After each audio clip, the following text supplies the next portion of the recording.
A show that tackles the big issues affecting the BVI and the rest of the Caribbean.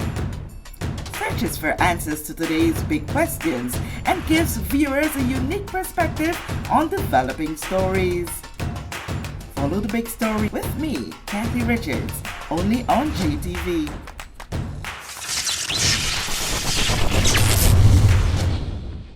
This show is brought to you by the National Bank of the Virgin Islands, Cyril B. Ramney Tertola Pier Park, NV Salon, Nail Spa and Barbershop, Tisley Cross Deliciously Smooth Cider, and Digicel, simply more speed, reliability and entertainment. Tisley Cross Cider. Tisley Cross Cider. Deliciously smooth.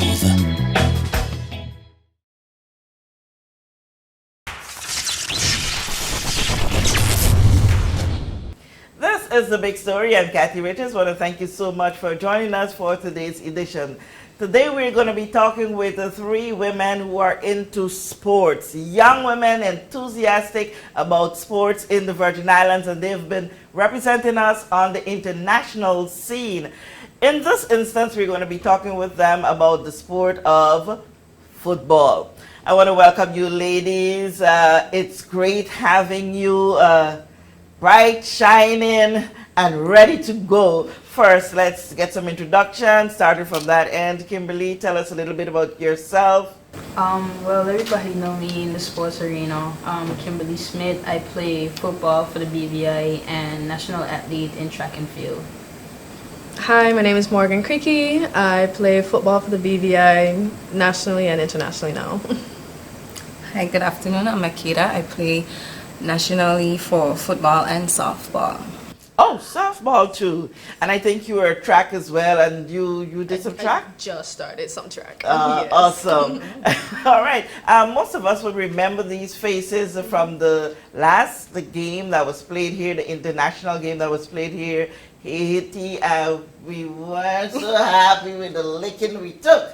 But you know, what was so beautiful about it, despite you ladies did not manage to score a goal, you kept to the task. And more beautiful, the crowd was there cheering you on, and I admired that so much. But there are some backstories that we don't get to see or hear of, because we are on the other side, but you are on the inside. And that is what has brought you here today, to have a candid discussion for the rest of the Virgin Islands and the world to understand what it is to be a woman in football in the Virgin Islands. So who want to kick it off first to tell us, give us a little background as to what we saw there. I think it was late April. Yes. April 10th. April 10th, to be exact. Yeah. What is it we saw? What were your challenges? What were your strengths? What really happened? Well, we started off together in Honduras, and we kept with the same team. So we already had that bond together. It was a freshly new one because we had some new faces, but we were able to learn each other's strategies, how they play, what's their strengths, their weaknesses, things like that. And we were guided in certain formations, and that's what we were trying to hold on to during the game. For the Haiti game itself, we knew before the game that we were going to have to fight really hard because Haiti is a very strong team. We saw them train the day before, and we already knew that this is a very good team. We have to really come with some strategy, some strength, and we're going to have some just positive vibes going into the game. So during the game, as we know, it was a tough one, and we fought really hard trying to get through with it. We had to defend a lot, and we're just saying that we could have done better if we had been more fit. So we just had to work. We have to work more on our fitness, but that's because we were just following what our coaches provided for us. We were following their fitness program, and we did the best that we can, trying to keep up with it. So a lot of our players wasn't fit during that game, and we wanted to try different strategies for the game as well. So formation-wise, wanted to try a different defending formation that could have maybe helped us more, but they're very adamant on having a different attacking formation. So we tried. You said they are adamant. who are we talking about? So these were our coaches. These are our coaches during the game. So we have head coaches and assistant coaches. They were very adamant on having this certain formation. Like, we learned it and we tried to hold on to it. But during the Haiti game, it was a very defensive game because they were already in our half, and we tried to hold on to what we could. Especially because we knew how out of shape we were. So we were keep trying to advise them maybe we should change up the formation because they are quicker and they're more in shape. Yeah. And we had already seen their stats from previous games and what's not, so that's why we were trying to switch things up a bit. You know, like Haiti is like, I think ranked number 6 in the world. Like In women's football. in women's football, they rank number 6. They have like professional players on their team too, like from PSG. And we were like trying to discuss, saying that like we should have a better formation to deal with them in the game to help us, because we know like they're a strong team. But it's like, I don't think they wanted to hear that. It's like, this is this, and that's what it said. We have to work with that, and we did try and work with that, and you guys see the results. Nice. So help me to understand when Morgan, you said they didn't prepare you. You were out of shape simply because your coaches didn't prepare you. Being in shape is not a personal responsibility.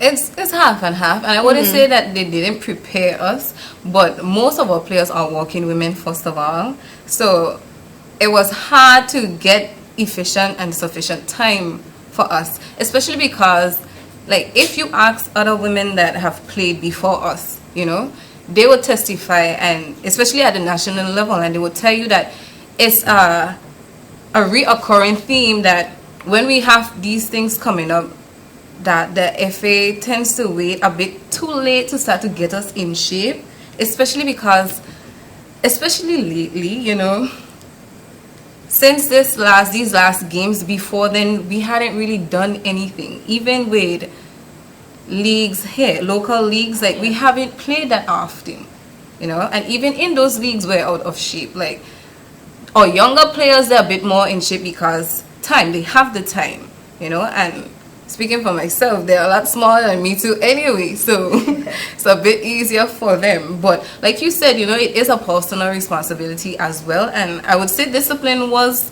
somewhat a problem. Yes.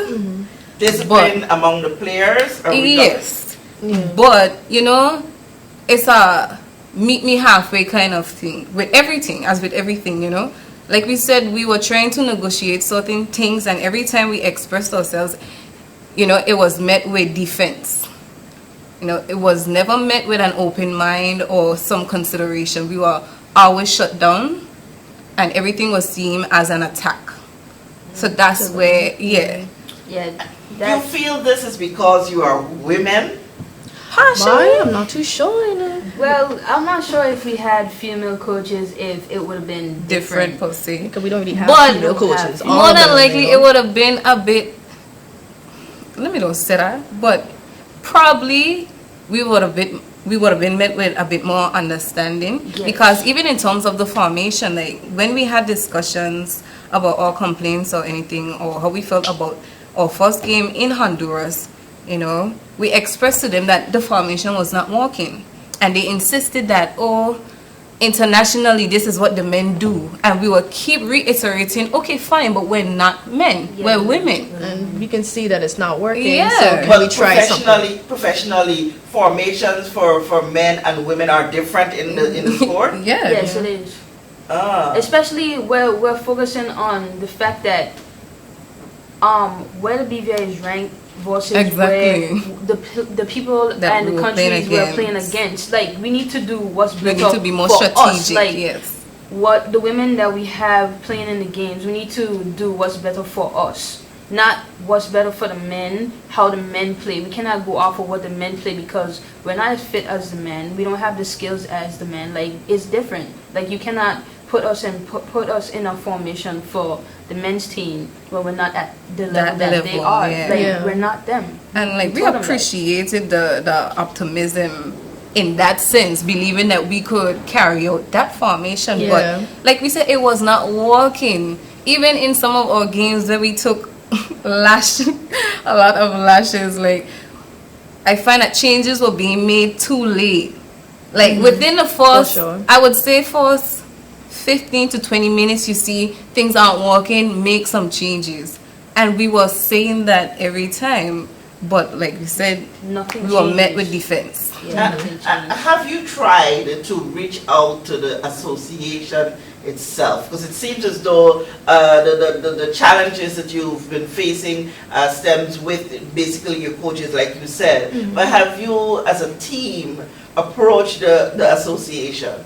So after the Haiti game, we saw on social medias that other teams in different countries were writing letters to their association. So we took up that same template and decided that we're going to do the same, because this is the only way we're going to get to be heard. Yeah. We never had an after tournament meeting, so we decided that we're going to have to take this within ourselves as a team, the women ourselves, that we're going to have to hold hands and go together in this want for change. So we decided to write a letter.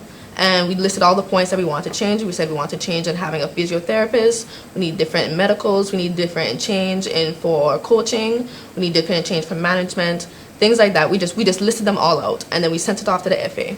We said, okay, let's give them about 2 days or so to respond, and all we got was received. Yeah, we received your letter. We read your letter. That's it. And in the letter itself, we didn't say that, okay, we want everybody gone. No. You know, we insisted that some improvements be made. Like, let them do whatever they need to do so that it could be shown in all performance. Yeah, But that like, wasn't really heard. Where do you haven't think had women discussions. football could be in the Virgin Islands given the needs are met? With the right investment, we can be way further than we are currently. Yeah. Yes, because we have people that can play. We have people Yeah. that can be professionals, like at a professional level. Like these girls can play, but it's not like we need to focus on our strengths and weaknesses and build from there. Like we have players that can play. We can be where Haiti is at, I believe too. We can be below that or above that. We can be better, but we just need the Once the resources to do that. investment is Like there. they're not paying attention to us enough for us to be playing professionally. You cannot get professional players if you don't have professionalism in any way. Yeah. So when we look at the bench for the Haiti team, which is a visiting team, and then we look at the bench for our home team, the numbers there Are different. were vastly different. We're seeing medicals, we're seeing physio, we're seeing Correct. ice, we're seeing this, we're seeing that, but on Our our Goes side, back of to it, the investment. why? What We're not too were the sure. shortfalls? Honestly, I can remember, I would say the last elections for the different, for football here. I attended with my mother because she is the manager of the team I play for from Virgin Gorda. And I remember expressing to the president, you know, that there always seems to be a divide with women's and men's football, because even with just the prizes, in terms of the prizes and stuff, like there's always a big difference. Like the men always get more in terms of rewards after every tournament and stuff. So it's like, are you saying the men deserve more than the women? But when you look at it, if we to look on both sides, men football is much more prominent. We have, but how many female football clubs in the BVI? Like four. Like for Like four, and how But- often do we see competitions and stuff But happening? that's our point. Like, the investment is not there. Like, when I had just started, I would say back in 2014, I was still in high school, and I remember the team from VG had a big team to the point that we could actually divide the team. So now that's why we have 2 teams from Virgin Gorda now. And like, I find like it was more prominent then, but over the years, like, women have just been losing interest because the investment has not been there. Yeah. Like, we still play because we love the sport, but people fall, I would say even with men's football, like, people just fall off from the sport or take a sit back from the sport because, you know, It's not as interesting. it's only recent now we're given a little thing now that we're playing, but before then we weren't getting anything, and people always weigh that pro and con, like, I'm not getting paid to do this. When I get my injuries and stuff, I'm gonna have to foot the bill. So I would say that's another reason why people don't go out their way to play the sport. We only What- just started getting paid. Yeah.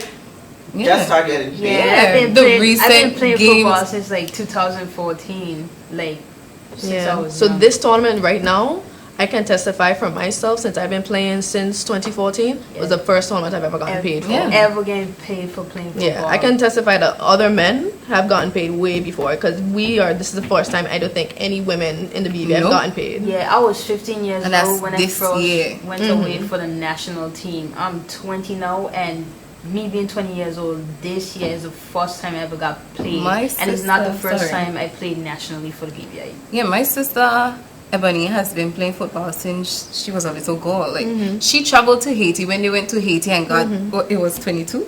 So Yeah, I think 22. 22 nil. Like even then, like they weren't being paid then, and she's almost 30 now, and she's been playing since primary school. What is it you face when you are on the international scene? We come against professionals, Literally. like actual professionals, And as in like I people that said- actually play professionally, wake up in the morning, go play football, lunchtime, go play football, evening time, go play football. We don't have them kind of schedules. I mean, not just Exactly. because of working, but if we were paid enough to like stop our jobs and actually play Yeah. those kind of times, Dedicate the time. we would have gone and done it. But we don't. So like, say for the Haiti game, you can see the divide and the bus just for the players, and there was a bus just for the coaches, and the bus was full for the coaches. So if we had that kind of investment, we'd have done all that. I'd have signed up and done it for myself. So, FA don't get enough money. No, they have. They for sure have. I really don't know. I believe like we are supposed to not even travel outside of the BVI, but like play more games. In camp. Invite more teams. Invite more teams or something. That we don't do none of that. So if they're getting money for that every single year, where does it Every go? single Yeah. they literally get a certain amount of money from FIFA to invest in women's football. And we don't So play I tournaments. literally want to know what kind of report do they give to say that this money has been invested in women.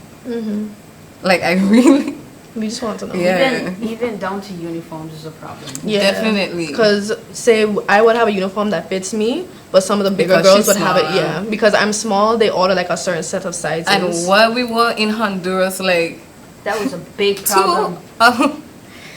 and it's upsetting, but I would just say two people on our management team literally said we should lose some weight. And here is the psychological part Exactly. of the game. Women are totally different from Exactly, men. we go through so Women many are different things. emotional beings, while men are more the macho type. And to say certain things, throw at me, I good. But you know, it's a tough thing to just say to a woman. But let me "Lose the just weight." say, it actually came from women. Wow. Yeah. Just to not throw the men under the bus like that or make them take that blame, it was not the men. But still, as a coach or whoever is on the management staff, is the level of professionalism. You can't just tell any and everybody's child or even an Yeah, adult knowing all like, that women's bodies go through, Yeah. like it was uncool. there are certain things you do Insensitive. and some things you just don't. So where do we go from here? What is it you want to see? What is it you want the BVI public to know and to do to help women in football? Be more encouraging, first of all. How can they do that?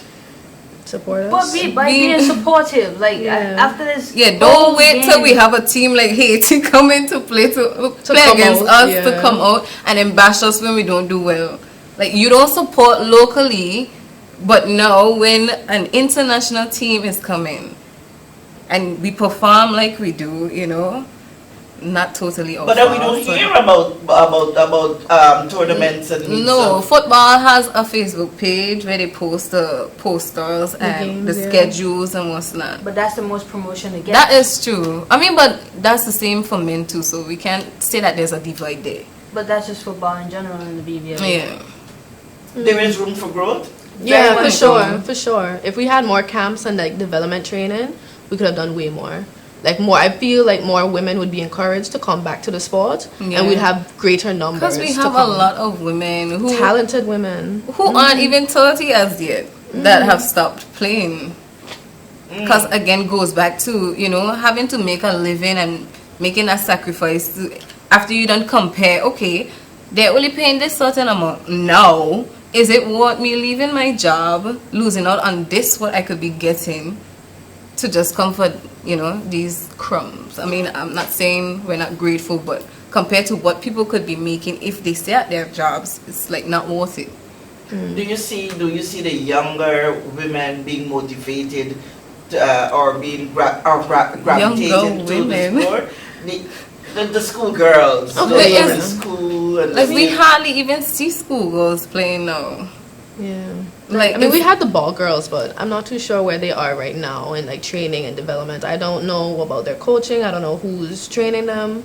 I just hope that they're still encouraged to play the sport and like take our steps in where we need to go.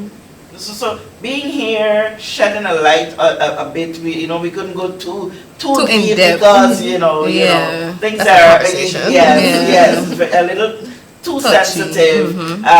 What is it that you hope to see as of today? What is it you hope that the public gets to understand about your performance currently as female ball players? Okay. First of all, I want to say to all those who have been on the media with the negative comments, just know that, first of all, our whole thing with the World Cup, how we perform, that's the best it gets.